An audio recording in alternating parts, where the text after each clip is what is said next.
Halo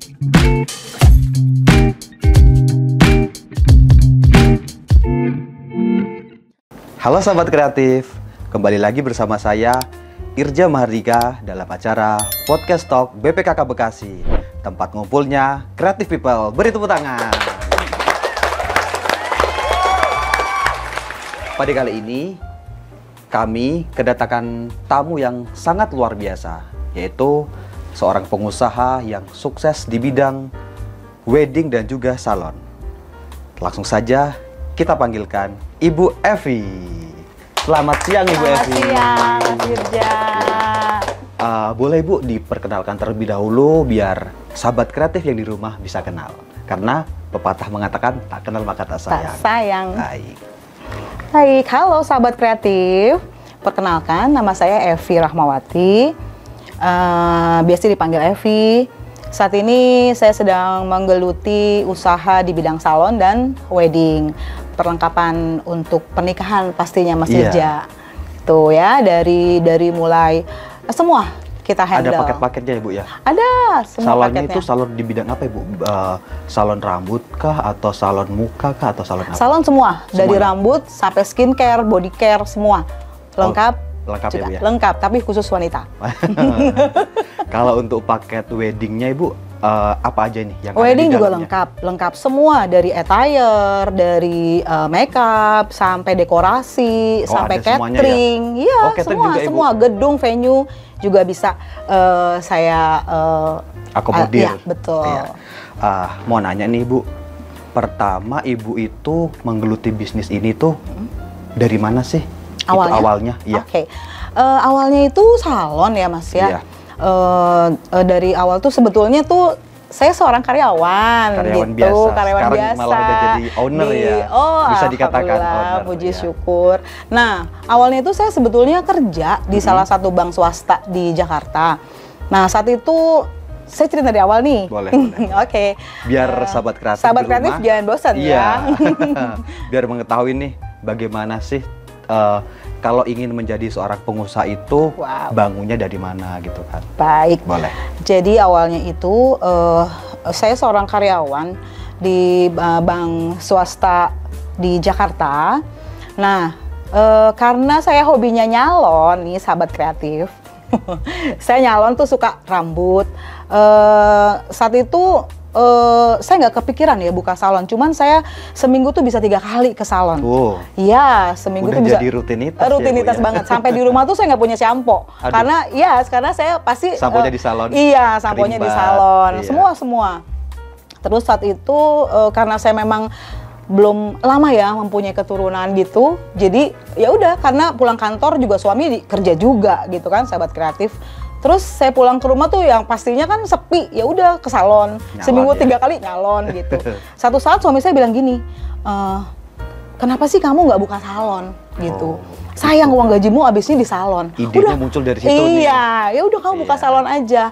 Teng, ide saya langsung keluar dong. Oh ya boleh juga nih, cuan boleh nih, ya iya. kan. Kerja juga, usaha juga Boleh, gitu. iya. Oke, tanpa pikir panjang Mas, saya tetap langsung buka salon saat itu. Padahal saya nggak punya skill apa-apa. Nah, di salon tuh nggak ada skill apa-apa. Kok sampai berani memutuskan untuk buka salon sendiri? Itu dia ceritanya. Skill belum punya nih. Belum ada apa-apa. Padahal cuma mengandai-andai nih. Iya. Gimana kalau buka salon? Betul, gitu ya? karena supaya saya Iya. pikir udahlah daripada duit saya habis buat ke salon setiap seminggu 3 kali, akhirnya saya buka. Singkat cerita, saya buka salon, saya meng-hire karyawan. Oh gitu. Saya buka lowongan di saat itu, saya inget banget di koran, salah satu koran di Bandung, dan langsung ada beberapa karyawan yang ngelamar. Kelamar. Iya, yang ngelamar. Ya karena saya butuh banget, udah saya terimain 3 orang, oke. Dan awalnya itu saya ngontrak Mas. Ngontrak dulu di dekat rumah saya gitu. Saya ngontrak dulu. Saya buka salon, berjalannya oke, awal itu masih oke lah. Lama-kelamaan kok sepertinya saya kayak diinjek-injek gitu sama karyawan saya, karena saya nggak ngerti apa-apa kan di salon. Gitu. Saya cuma punya modal gitu. Cuma bilang, Mbak Evi, ini habis, saya beli. Mbak Evi, produk ini habis, saya beli gitu kan. Sudah, akhirnya lama-kelamaan kok saya kayak ngerasa kayak gimana ya, masuk ke salon saya sendiri, tapi saya kayak bukan siapa-siapa gitu. Padahal sebagai owner nih. Ya, sebagai owner, tapi kok kayak nggak dihargain gitu Mas. Karena mereka berpikir, ownernya nggak bisa apa-apa. Jadi ya sudah. Terus saya langsung tanya kan sama waktu itu ada supervisornya salah satu, dan kebetulan mohon maaf ya waria gitu ya. Terus saya bilang, kamu lulusan mana? Dia sebutin salah satu sekolah ternama untuk rambut ya, tata rias rambut dan wajah di Indonesia. Aku bilang, oke, kamu lulusan mana? Cakep Saya diploma. ya? Cakep. Terus Secara skill udah oke nih. Oke banget. Terus saya tanya ijazahnya mana? Ketinggalan gitu kan. Oke, dengan berjalannya waktu ya udah saya ikuti dia. Terus yang tadi saya cerita, ya saya merasa nggak dihargai. Akhirnya saya bilang, wah saya harus sekolah nih, saya harus melebihi dia. Makanya saya tanya, kamu sekolah di mana? Diploma. Oke, saya harus ambil lebih dari dia. Diploma, ya. Tahu nggak sih mas, tahu nggak sahabat kreatif, saya tuh sampai sekolah yang cari yang lebih tinggi dari dia, supaya saya bisa melebihi dia kan. Dan karyawan saya tuh udah mulai ketar-ketir. Aduh, ini si ibunya udah mulai sekolah gitu kan. Oke, singkat cerita, dia merasa tertekan dan saya langsung kan setiap minggu itu ada laporan keuangan. Saya tanya dong, laporan keuangan itu mana? Ternyata produk habis, uang pemasukan nggak ada, sahabat kreatif. Tanda tanya dong, kemana uangnya gitu ya? Perlu dipertanyakan Betul. juga nih. Saya mau bayar gaji karyawan nggak ada karena ya diambil sama dia gitu. Kalau kan. Bukan dari situ gajinya dari mana lagi kan? Betul. Nah, singkat cerita, karena saya stres juga, kata suami saya kan sering sharing ya sama suami. Ya, saya bersyukur suami saya support saya. Ya udah, kamu tutup aja salonnya gitu.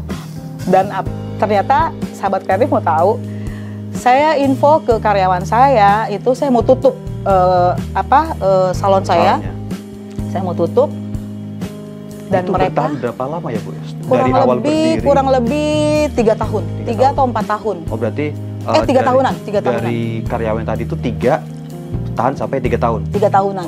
Karena merasa seperti itu akhirnya Ibu tadi ingin menutup. Iya, dan mereka tuh seenaknya gini, untuk masukin karyawan, yang dia tiba-tiba langsung gini, Mbak Evi, saya udah masukin 3 karyawan ya, dengan seenaknya gitu loh. Iya, 3 karyawan masuk dari kotanya dia. Iya. Terus saya yang nggak bisa ngomong, oh nggak boleh, nggak bisa gitu. Terus yang itu gaji tanpa izin dan tiba-tiba orang-orangnya tuh udah datang dan saya harus terima karyawan itu gitu kan. Waduh. Seperti itu kurang lebih ceritanya. Dia berani sampai mengambil keputusan itu gitu. Nah itu, jadi kan saya nggak punya power apa-apa sebagai, mohon maaf ya, saya owner gitu. Kok seenaknya dia, dan setiap bulan tuh saya yang gaji gitu, dari uang gaji saya yang saya kerja di salah satu bank swasta itu. Sementara usaha ini tidak menghasilkan gitu kan. Akhirnya saya cerita sama suami saya bilang udah, Vi, tutup aja. Oke, singkat cerita saya bilang ya udah, nanti saya PHK ini yang karyawan ini. Dan mau tahu sahabat kreatif, mereka tidak mau di PHK. Dengan alasan? Mereka ngancam saya. Ini katanya, mohon maaf ya, ini kan namanya V di Joy. V itu Evi, D-nya tuh Edi suami saya, Joy-nya tuh enjoy. Saat itu kan karena saya belum punya anak, jadi Evi dan Edi tuh enjoy aja gitu. Nah dia namanya, saya nggak sebutin itu orang ya, cuman inisialnya itu D juga. Jadi dia bilang, ini salon saya gitu. Dan akhirnya, tahu nggak Mas Irja, tahu nggak sahabat kreatif, dan mereka tidak bisa saya cut, nggak bisa di PHK. Dia akhirnya apa? Saya panggil aparat di sekitar perumahan itu dan menjaga di luar. Akhirnya singkat cerita mereka bisa keluar dari salon saya dan saya tutup tuh. Itu benar-benar yang bisa dibilang udah bangkrut ya, karena hampir sempat putus asa nggak Ibu? Karena Ibu selaku owner nih mempunyai usaha dimulai dari nol, dari yang tidak memiliki skill apa-apa, sehingga memiliki karyawan, tapi malah begitu kan. Sempat, udahlah mungkin ini tidak jalan saya sebagai seorang pebisnis atau seorang pengusaha. Sempat kayak gitu nggak Bu? Iya pastinya. Udahlah mungkin saya memang ditakdirkan untuk jadi karyawan aja gitu ya. Tapi tiba-tiba gimana ya? Saya ngerasa enggak deh. Kayaknya jalannya saya harus mulai lagi usaha ini. Iya. Harus bangkit lagi. Bangkit lagi. Tapi saya harus ada spare waktunya itu kan, karena supaya si karyawan-karyawan yang ini nih pulang dulu ke tempat mereka, baru saya buka kembali. Nah, kurang lebih Tutupnya berapa tahun itu Ibu? kurang lebih 1 tahun ya, nggak sampai hampir 1 tahun. Mungkin sekitar 6 bulanan lah gitu. 6 bulan? Iya. Oh berarti sempat tutup 6 bulan salon Ya, apa tadi? VD Joy. VD Joy, tutup hampir 1 tahun, Ya, 6 bulanan. 6 bulanan. Terus kemudian buka lagi? Buka lagi. Nah, yang menumbuhkan semangat untuk buka lagi itu apa gitu? Karena saya sudah sekolah kan. Oh, udah lulus sekolah tadi? Iya, lulus sekolah. Dan yang lucu nih Mas Irja, sahabat kreatif tahu nggak? Jadi saya cari nih si hairstylist yang dulu ngakunya dari sini, ternyata nama dia nggak ada. Di sekolah itu nggak ada. Karyawan yang dulu yang ngakunya. Iya, yang ngakunya tuh lulusan ini, lulusan itu gitu. Dan ternyata nggak ada. Jadi sebetulnya tuh kalau boleh saya mau ngomong nih sama karyawan saya yang itu, saya mau berterima kasih sebetulnya Mas Irja. Betul. Berkat pengalaman Berkat itu. dia, saya jadi sekarang seperti ini. Kalau enggak mungkin saya nggak jadi seperti sekarang ini gitu. Kasih tepuk tangan dong. Gitu, kurang lebih seperti itu. Akhirnya saya merambah ke MUA, saya belajar makeup. Oh. Ya, saat itu. Berarti owner sekalian itu ibunya? Iya, sekalian saya makeup merias sendiri? pengantin. Saya merias pengantin. Tapi ada mulai. apa ya? Nge-hire itu lagi, karyawan lagi? Iya, saya buka lagi, hire lagi karyawan. Saat itu kurang lebih 6 orang saya hire lagi. Iya. Oh, dari 3 sekarang 6. Iya, 6. Dan saya ikut terjun. Itu 6 itu khusus di bidang MUA aja? No, untuk rambut. Oh, rambut hairstylist. Ya, untuk hairstylist sama skincare. Itu untuk wajah gitu. Kalau MUA saya masih baru saya aja waktu itu, saat itu saya sendiri. Berarti yang pegang ibu ownernya ya, sendiri. Iya, saya belajar sendiri. Berarti paketnya gitu. nih ibu ownernya untuk make upnya, terus untuk staffnya di hairstylistnya. Iya, betul. Seperti itu kurang lebih. Nah, sampai akhirnya mulai ada baju satu-satu gitu ya. Saya mulai baju satu-satu, mulai pengantin satu. Saat itu setiap pengantin ada yang DP, si DP-nya saya belikan baju. Makin lama, puji syukur, makin lama makin banyak ya. Seperti sekarang ini gitu. Terus itu MUA kan sudah nih, terus bisa yang seperti kita lihat di belakang ini ada ini wedding gallery. Iya. Kok bisa menambah dari MUA aja, terus ada wedding gallery itu awalnya gimana gitu? Awalnya itu ya, jadi nambah bisnis kan? Betul, ini, betul. Jadi dulu zaman tahun sekitar 2006, 2007 tuh belum seperti sekarang sahabat kreatif untuk MUA. Sekarang tuh sudah kemana-mana ya. Udah luar biasa lah MUA sekarang ya, dunia MUA sekarang. Udah banyak. Ya, udah banyak. Jadi dulu tuh saya masih banyak panggil ke sana, ke sini, seneng lah pokoknya.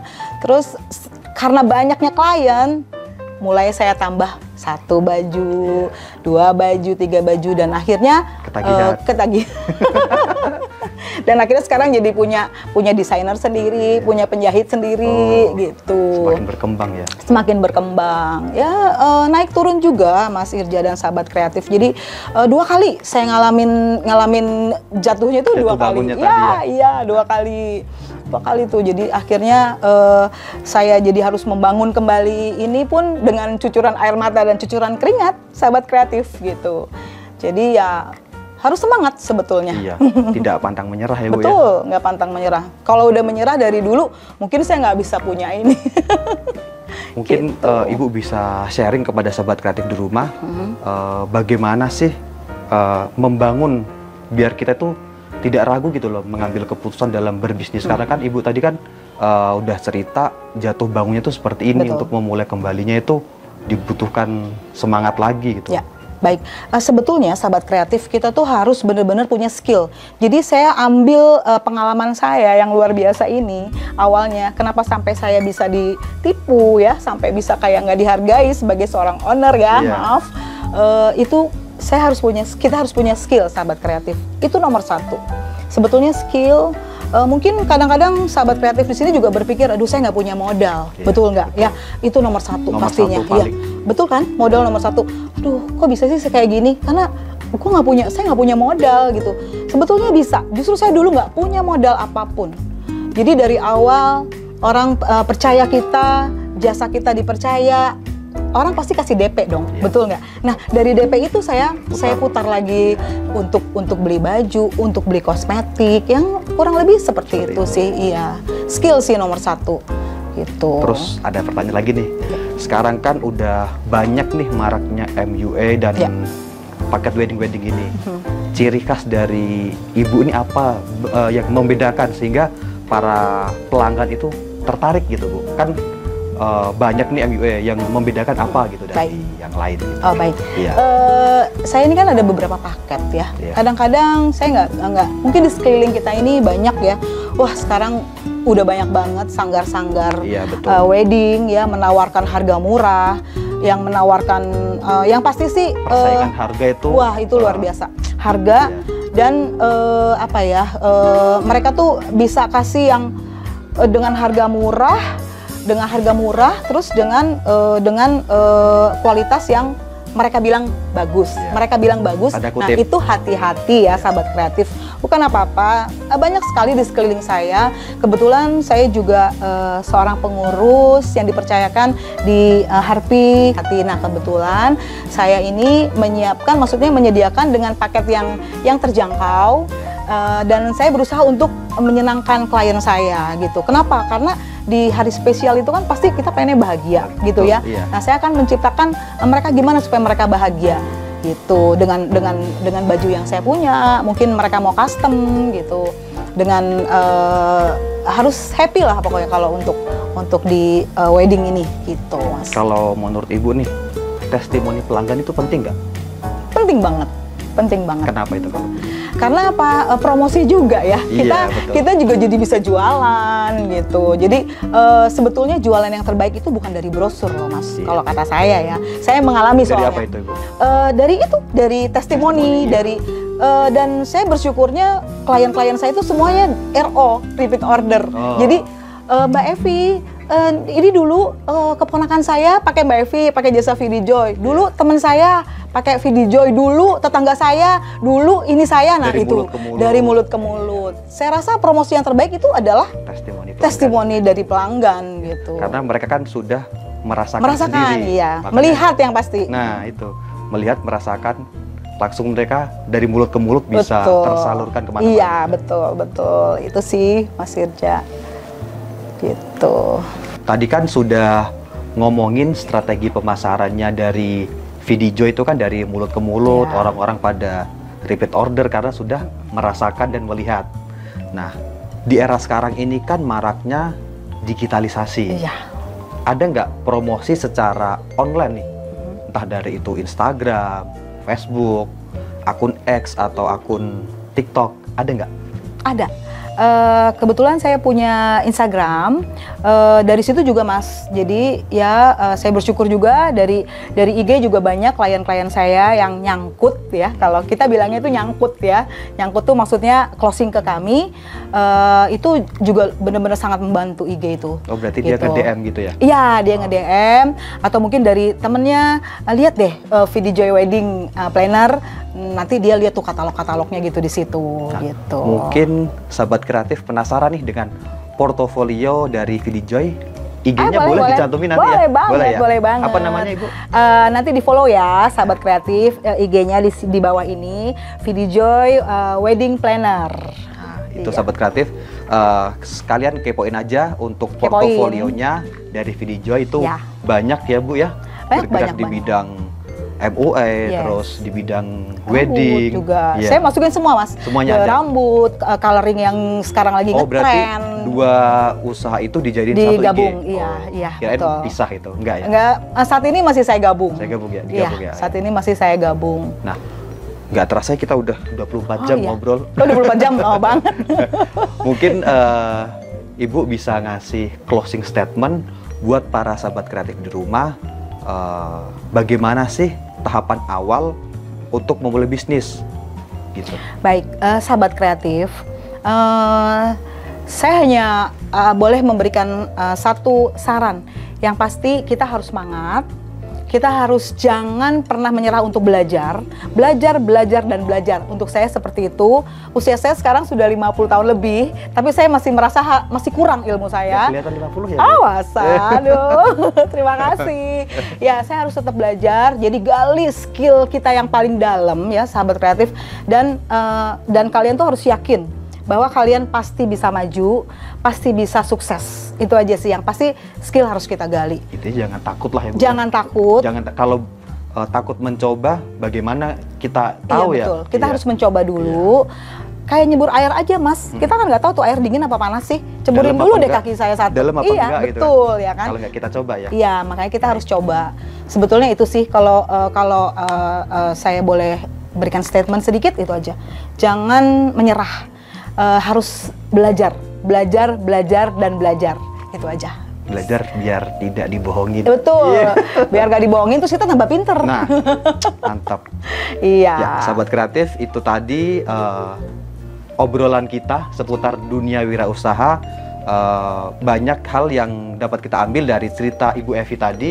Mungkin sahabat kreatif di rumah ingin menerapkan apa yang disampaikan oleh Ibu Evi, dari mulai strategi marketing tadi ada, terus kemudian tips membedakan usaha Ibu Evi dengan usaha lain, gimana sih biar tertarik gitu kan. Nah, mungkin itu saja yang bisa kami sampaikan.